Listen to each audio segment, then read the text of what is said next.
Big Boss season 9ல ஒரு wild card கண்டஸ்டன்ட்டா உள்ள நுழைஞ்சவங்க தான் சாண்ட்ரா.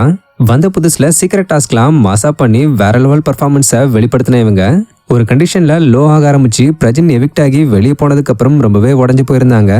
அதுக்கப்புறம் டாஸ்கெல்லாம் சரியா பிளே பண்ணாததன் விளைவா ஓட்ஸ் கம்மியாகி டாப் 5ல இருந்த இவங்க நேத்து எவிக்ட் ஆகியிருந்தாங்க. இந்த நிலையில வெளியே வந்த இவங்களுக்கு ஹெல்த் அண்ட் பியூட்டி சார்ந்த கிளினிக் ஒருத்தங்க ரொம்ப அழகான ஒரு வெல்கமை கொடுத்திருக்காங்க. இந்த வரவேற்பு நிகழ்வுல சாண்ட்ரா தன் 2 மகள்களோட கலந்துக்கிட்டு கேக் வெட்டி செலிப்ரேட் பண்ணிருக்காங்க. மேலும் இந்த ஒரு அற்புதமான தருணத்தை உருவாக்கி கொடுத்த அந்த கிளினிக் இந்த வீடியோவை ஷேர் பண்ணி பிக் பாஸ் வீட்ல சிறப்பான ஒரு ஆட்டத்தை வெளிப்படுத்தினதுக்காக சாண்ட்ராக்கு மிகப்பெரிய வாழ்த்துக்கள். அவங்களுடைய இந்த பயணம் தைரியம், நம்பகத்தன்மை மற்றும் தூய திறமையால நிறைஞ்சிருக்கு. அப்புறம் நீங்க உங்களுடைய விளையாட்டை உங்க வழியில விளையாடி எங்க எல்லாருடைய இதயத்தையும் ஜெயிச்சிட்டீங்கன்னு சொல்லி சாண்ட்ராவை புகழ்ந்து மென்ஷன் பண்ணியிருக்காங்க.